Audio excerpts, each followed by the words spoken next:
Hello दोस्तों, आज का हमारा टॉपिक है राजस्थान की नदियाँ। जो भी राजस्थान की नदियों के बारे में जो भी ऑब्जेक्टिव टाइप के क्वेश्चंस बनते हैं मल्टीपल चॉइस, उसके बारे में अपन बात करेंगे। और साथ में आज अपन हर क्वेश्चंस के डिटेल के बारे में भी बात करेंगे कि लगभग अपने 30 या 40-50 क्वेश्चन इस 10-15 मिनट की वीडियो में हो जाए। तो दोस्तों, अभी तक हमारा चैनल आपने सब्सक्राइब नहीं किया तो सब्सक्राइब कर दीजिए। और अभी हाल ही में BSTC और हमारे IA का, जूनियर अकाउंटेंट का, RS का एग्ज़ाम, सबका एग्ज़ाम डेट घोषित हो चुकी है। तो चलते हैं आज फर्स्ट क्वेश्चन की ओर। पहला जो हमारा क्वेश्चन है, वह कौन सी नदी जो अरावली के पश्चिमी ढालों से निकलकर, ऐसी कौन सी नदी है जो अरावली के पश्चिम ढाल से निकलकर सिरोही के कुछ क्षेत्रों से बहते हुए कच्छ की खाड़ी में लीन हो जाती है? क्या होती है? कच्छ की खाड़ी में क्या हो जाती है? लीन हो जाती है। कच्छ की खाड़ी कहाँ है? गुजरात में है। तो दोस्तों, इसका जो आंसर आपके होगा वो होगा पश्चिमी बनास। वह पश्चिमी बनास नदी है जो अरावली पश्चिमी ढालों से निकलकर वह सिरोही के बहते हुए कच्छ की खाड़ी में लीन हो जाती है। उस नदी का नाम है पश्चिमी बनास। अब अपन बात करते हैं पश्चिमी बनास के बारे में। इसकी अगर लंबाई की बात करें, राजस्थान ये जो बहती है, टोटल लंबाई इसकी बात करें तो दोस्तों ये 260 किलोमीटर बहती है। कितनी बहती है? टोटल इसकी लंबाई है 260 किलोमीटर। राजस्थान में अगर बात करें तो इसकी बात 50 किलोमीटर ये राजस्थान में बहती है। और ये हमारे राजस्थान जो है स्वरूपगंज, जो सिरोही का जिला है, स्वरूपगंज और आबू रोड से होकर गुजरती है और गुजरात में प्रवेश करती है। फिर ये कच्छ की खाड़ी में क्या हो जाती है? लीन हो जाती है। अब अपन इस पश्चिमी बनास के उद्गम की बात करें। उद्गम इसका होता है अरावली पर्वतमाला के दक्षिणी भाग में सिरोही जिले में। अरावली पर्वतमाला के दक्षिणी भाग में सिरोही जिले में जो अरावली पर्वतमाला है वहाँ से ही निकलती है, पर इसका जो दक्षिण का जो भाग है वहाँ से इसका उद्गम होता है। नेक्स्ट क्वेश्चन, निम्नलिखित में से कौन सी नदी अरब सागर में गिरती है? अरब सागर में ऐसी कौन सी नदी है जो गिरती हैं? चंबल, बनास, बाणगंगा और माहिम। तो अपन बात करेंगे अरब सागर, जो अरब सागर तंत्र में जो जो अपनी नदियाँ गिरती हैं, तो इसमें से जो राइट आपके आंसर है वो माही नदी है। कौन सा है? माही नदी। अब माही नदी की अगर कुल लंबाई की बात करें अपन तो दोस्तों 576 किलोमीटर इसकी कुल लंबाई है। राजस्थान में ये 100 किलोमीटर 171 किलोमीटर क्या करती है? इसका बहाव क्षेत्र है। माही नदी के बारे में बात करें दोस्तों, ये एक ऐसी नदी है जो कर्क रेखा को 2 बार काटती है। किसको? कर्क जो रेखा है उसको 2 बार काटती है। कौन? माही नदी। अब अपन बात करते हैं कि माही नदी जो है, माही नदी पे कौन कौन से बांध हैं। माही नदी के अगर बांध की अगर बात करें तो दोस्तों एक है माही बजाज सागर बांध, माही बजाज सागर बांध। और दूसरे की अगर बात करें तो ये है कदाना, एक बांध है कदाना बांध। कदाना बांध गुजरात में है। माही बजाज सागर बोरवास गांव बांसवाड़ा में है। माही सागर बांध कहाँ है?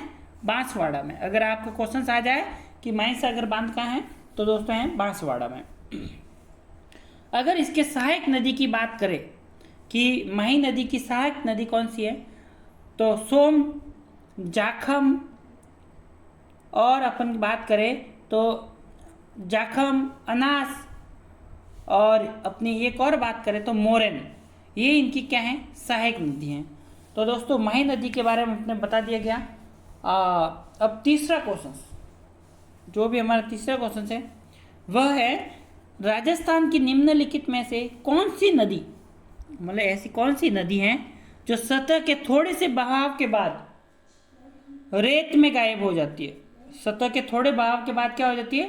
रेत में गायब हो जाती है। उस नदी को अपन कहते हैं राजस्थान की कोसी। क्या कहते हैं? राजस्थान की कोसी। तो आपको बताना है कि राजस्थान की कोसी नदी किसे कहते हैं? तो ये कहते हैं काकनी नदी को। और वही क्या होती है, थोड़े समय बहाव होता है, उसके बाद वो रेत में ऑटोमेटिक क्या हो जाती है? गायब हो जाती है।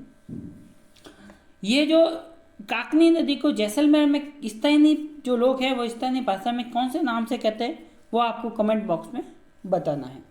तो मैं बता देता हूँ, आपकी स्थानीय लोग कौन से भाषा में इसको जो काकनी नदी को बोलते हैं, तो इसका एक और नाम है मसूरदी। क्या नाम है? मसूरदी। क्वेश्चन नंबर 4 है कि नदी जो कि वन की आशा के रूप में जानी जाती है, वनों की आशा के रूप में कौन सी नदी को जाना जाता है? तो इसका आंसर है आपके बनास। बनास एक ऐसी नदी है जिसको वन की आशा के रूप में जाना जाता है। अगर अपन इसके उद्गम की बात करें तो इसका उद्गम होता है अरावली की जो पहाड़ियाँ हैं, अरावली की खमनोर की पहाड़ियाँ। कौन से, कहाँ से पहाड़ियाँ से? खमनोर की पहाड़ियाँ से इसका क्या होता है? उद्गम होता है। और अगर इस बनास नदी पर बांध, अगर कौन सा बांध बना हुआ है अगर बात करनी चाहे तो बनास पे आपका बिसलपुर बांध बना हुआ है। कौन सा? बिसलपुर बांध बनास नदी के किनारे पे ही बांधा हुआ। इसकी टोटल लंबाई की बात करें तो बनास नदी 512 किलोमीटर है। इसके त्रिवेणी संगम की बात करें तो ये संगम बनाती है दो, बनास नदी दो जगह संगम बनाती है। एक त्रिवेणी संगम बनाती है सवाई माधोपुर में और दूसरा बनाती है आपके मैनाल भीलवाड़ा में। कहाँ बताती है? मैनाल भीलवाड़ा में। अगर सवाई माधोपुर में इसकी अगर बात करें कि ये कौन कौन से संगम बनाती हैं तो चंबल, बनास और इसके साथ एक सीप जुड़ती है, सबपी। मतलब चंबल, बनास, सीप, सवाई माधोपुर में ये रामेश्वर एक जगह का नाम है, वहाँ त्रिवेणी संगम बनाती है। अगर भीलवाड़ा में बात करें, ये भीलवाड़ा में भी बनाती है, मैनाल एक जगह है वहाँ पर। तो मैनाल, बनास और बेडस, एक बनास नदी ये तो शामिल है, बेडच और मैनाल ये और दो नदियाँ शामिल होकर इसको त्रिवेणी संगम बनाते हैं। क्वेश्चन नंबर 5 है कौन सी नदी मर्त नदी के नाम से जानी जाती है? ऐसी कौन सी नदी है जो मर्त नदी, मतलब मर्त नदी के नाम से जानी जाती है? तो आपको ये पता है दोस्तों, घग्गर नदी को ही हम क्या कहते हैं? मर्त नदी के नाम से जानते हैं। अगर इसकी कुल लंबाई के बारे में बात करें तो 465 किलोमीटर इसकी कुल लंबाई है। और इसकी अगर राजस्थान में बात करें तो ये 100 किलोमीटर है। कितने? 100 किलोमीटर इसका भाव क्षेत्र है। ये हमारे घग्गर नदी की अगर बात करें तो अंतर्प्रवाह जो होता है उसके सबसे बड़ी नदी है। अंतर्प्रवाह की कौन सी है? सबसे बड़ी नदी है।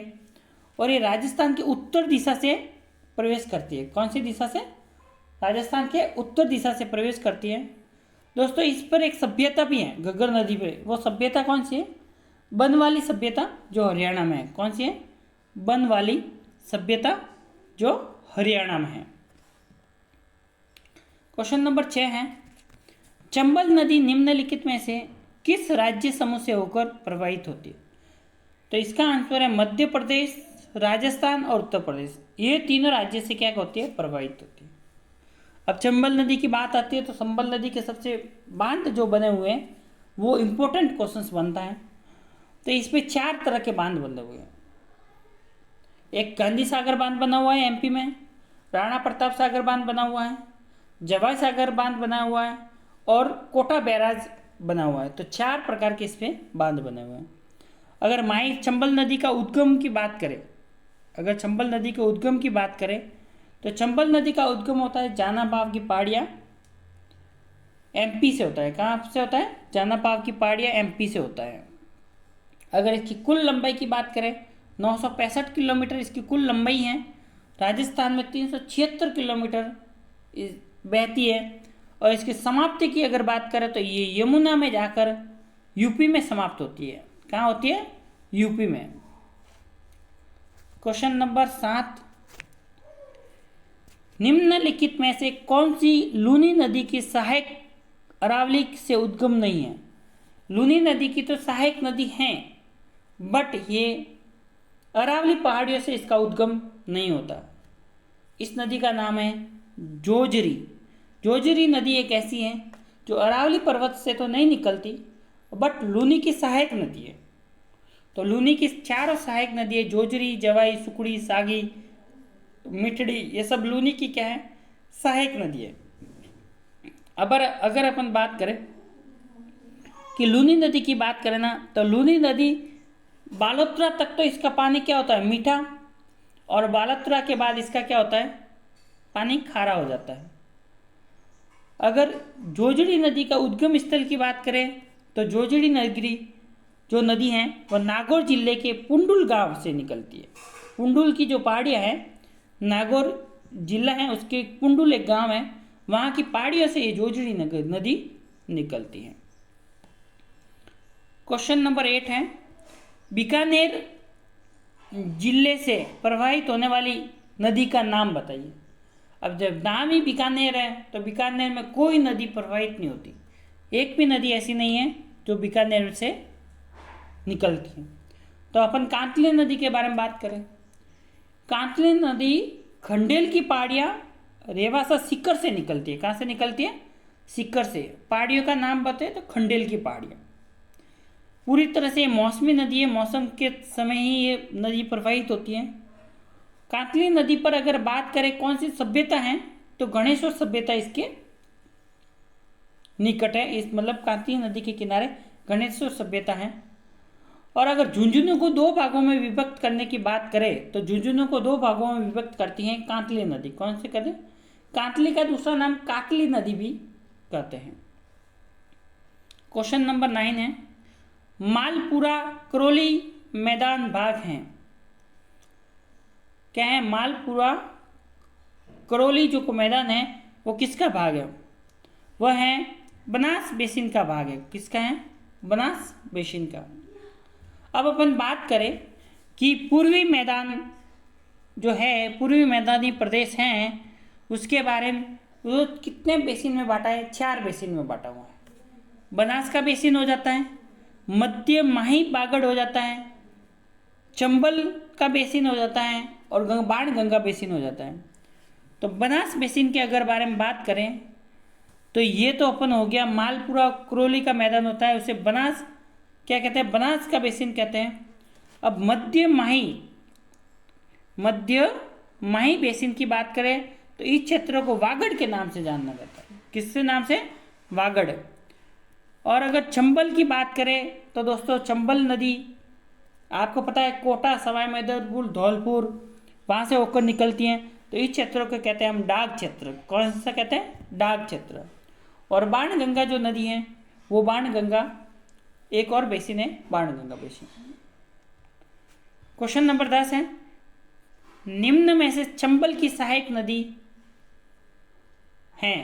चंबल की सहायक नदी, चंबल की सहायक नदी अगर बात करें अपन तो बनास नदी इसकी सहायक नदी है और सबसे बड़ी इसकी सहायक नदी है बनास। अब चंबल के बारे में बात करते हैं। चंबल नदी को अपन कहते हैं सरमणवती भी नाम कहते हैं। और इसकी और सहायक नदियों के बारे में बात करें तो शीफा नदी हो गई, काली चींद हो गई, कुनू हो गई। तो अगर शीफा नदी हो गई, इसके कुनू नदी हो गई, ये सारी नदियाँ ना इसके सहायक नदियाँ। तो दोस्तों 10 क्वेश्चंस नेक्स्ट अगली वीडियो में और लेकर आएंगे नदियों से संबंधित ही। और बाद में आप इसको मैं एक्सप्लेन करके और बताऊंगा तो आपके 30-40 क्वेश्चन हो जाएंगे।